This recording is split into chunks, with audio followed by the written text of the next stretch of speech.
This video discusses themes of trauma, abuse, and suicide for educational purposes. Some may find elements of this video triggering. My name is Farrell Greenspan, and this is Project Patronus. I'm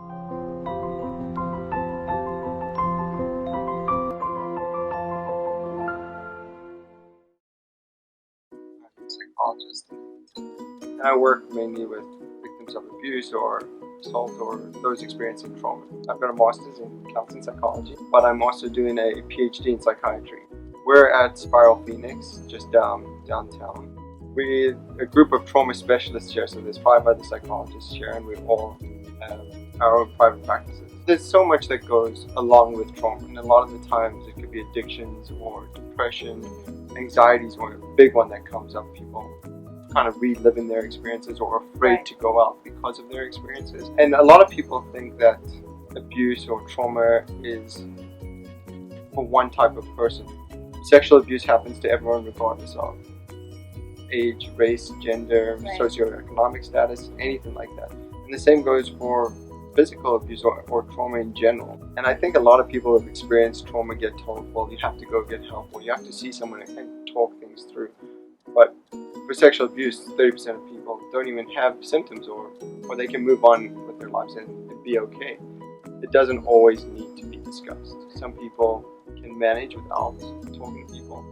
And also, if people have a close support network, they can reach out to them. So family, friends, parents, peers, anything like that can be just as supportive as counseling can. What's nice about going to a trauma specialist is they're aware of how people are feeling and what they're going through and the steps they need. I think a lot of people feel pressure to come in and they're like, oh my god, I have to talk for 50 minutes.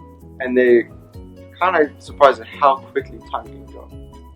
Beyond that, it's also about how much people feel comfortable sharing or willing to share with what's essentially a complete stranger in a first session or second session, right? And it's very tough. But I think sometimes it's easier to speak to someone who you don't know. They essentially can almost re-identify themselves or appear who they want to be. And sometimes that's really their true self, because sometimes being in, say, an abusive relationship, you lose track of who you are and the person you want to be. Right? And so you can kind of get pieces of yourself back when you're in session. So there's a few limits to confidentiality, and that's if a person's going to be at risk of harming themselves or someone else. If there's any suspected abuse of children or neglect of children in a household or by parents, courts can sometimes subpoena my case file. In those situations, I have to hand over my report. But whenever that does happen, or if it were to happen, my goal is to work with my clients to say, this is what we need to do. What is the best way for us to go about doing it? Abuse can come in so many shapes, sizes, forms. There's physical abuse, emotional abuse, obviously sexual abuse. Neglect is a form of abuse.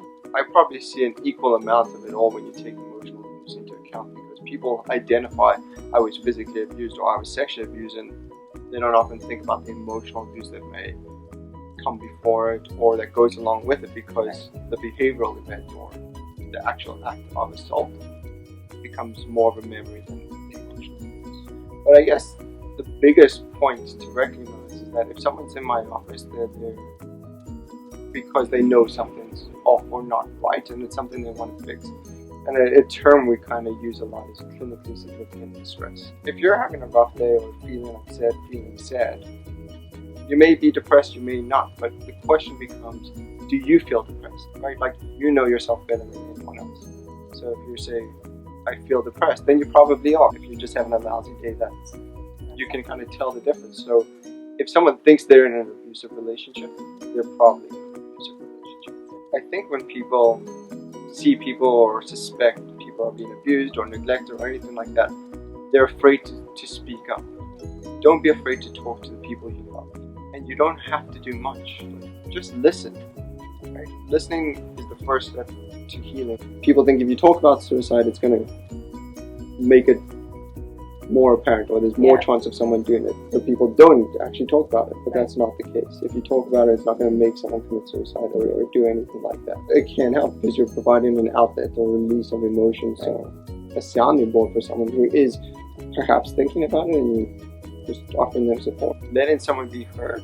Let them tell you their story. Let them just divulge and say to you what you want to say. And then at the end, you can talk to them and have a conversation with them. What should we do together? Or how can I help you? Right. And that's really all you need to do. You can offer support and be there, and if they want to know what resources to go to, then you can look at them together, even if you don't know them yourself. Bam! Nailed it. Yeah. Do you have anything else? Just thank you. Thank you.